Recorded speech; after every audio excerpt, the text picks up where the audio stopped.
yani hata kama zifanyi vizuri zinaweza kufika hiyo level kwa nguvu ya brand yake. Ikasimama vizuri kabisa.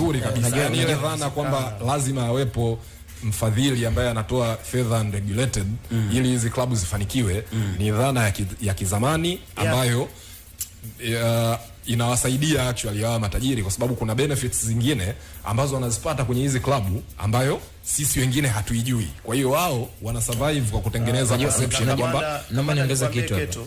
Nikwambie kitu kamanda. Hao matajiri. Ans kidogo dakika moja. Nitakurudisha tu alosipate shaka. Na wakati Evans unataka kuongeza advocate George Rioba amenikumbusha, na ndio maana nilikuwa na mashaka na niliuliza pale. Amesema tusichanganye. Kuna baraza la wadhamini ambao ni trustees, board of trustees.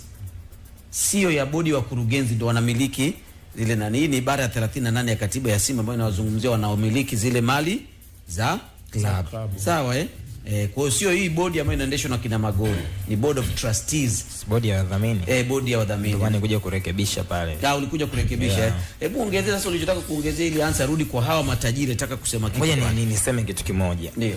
Inawezekana mwekezaji ana changamoto nyingi, lakini kitu pekee ambacho labda watu wengi washabiki wengi wa Simba hawakifahamu, hakuna makubaliano ya kimkataba ambayo yanasema Mo hawape hela Simba kwa ajili ya usajili. Sio kama naeleweka. Hakuna hayo makubaliano. Unanielewa? Yani hata hiyo kwamba tunampigia tajiri apokee simu, sio watu walipiga tu.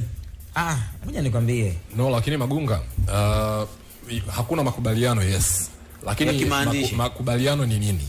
Wewe leo hii mimi na wewe tunaweza tukawa na gentleman's agreement kwamba umenipa neno lako na mimi nimekupa neno langu. Hatujasaini kokote. Sawa?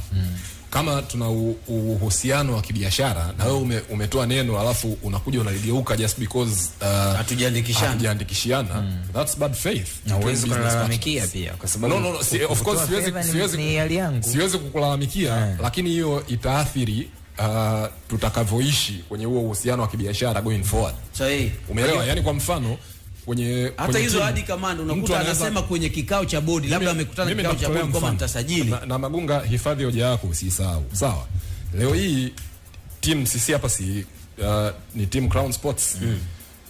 Mkuu wetu wa programs anaweza akaahidi kwamba guys, kama mkifanikiwa kuingiza revenue mwezi huu ya milioni 50, asilimia 20 ya hiyo milioni 50 mimi nitawapa. Hatujasaini kokote.